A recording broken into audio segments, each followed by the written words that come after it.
আপনাকে ধন্যবাদ। আমি এই মুহূর্তে রয়েছি তোফাল আহমদের গাজীপুরের বাসভবন থেকে। সেখান থেকে সর্বশেষ তথ্য আপনাদেরকে জানাবো। এখন পর্যন্ত তোফাল আহমদের এই বাসভবনে কিন্তু আগুন ধাউ ধাউ করে জ্বলছেন।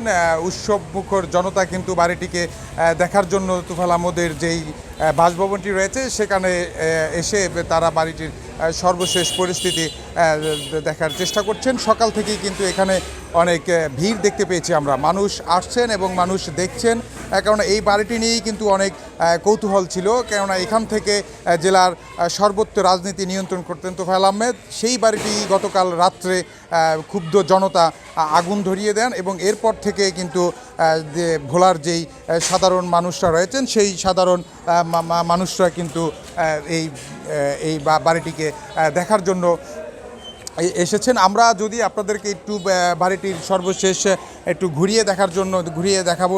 আপনারা দেখছেন যে আসলে আগুন কিন্তু এখনও জ্বলছে এবং বাড়ির যেই আসবাবপত্র আছে সেই আসবাবপত্রগুলোতেও কিন্তু এই উৎসব জনতা কিন্তু ভেঙে দিয়েছে এবং আগুন ধরিয়ে দিয়েছে, যার ফলে এই জনতা কিন্তু এখন পর্যন্ত এই বাড়িটিকে দেখার জন্য এসেছেন।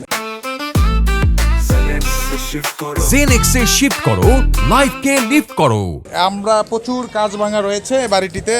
এই বাড়িটিতে প্রচুর পরিমাণে ভাঙচুরও করা হয়েছে। আমরা এখন পর্যন্ত দেখছি যে আসলে ভিতরে অনেক মানুষ এই বাড়িটি দেখার জন্য এসেছেন।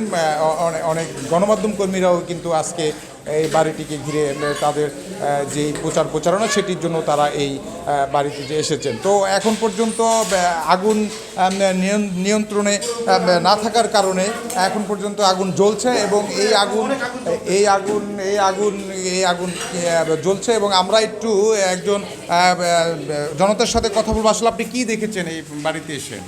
সব পুরা কোনো এখন আগুন জ্বলতেছে দাউ দাউ করে।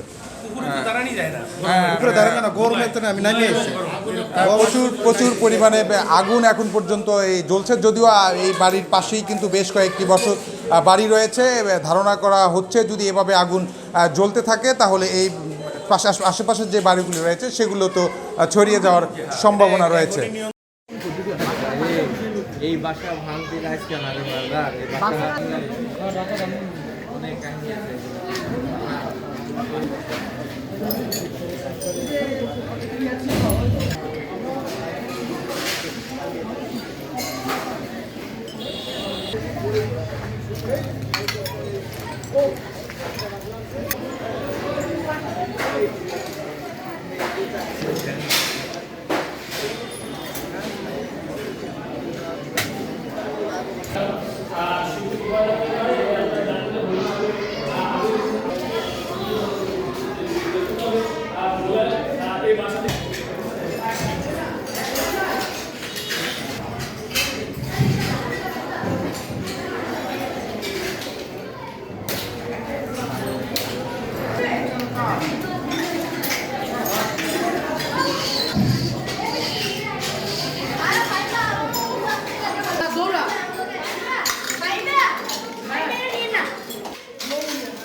এই ছিল আমার কাছে ভোলার তোফায়েল আহমদের বাড়ি থেকে সর্বশেষ।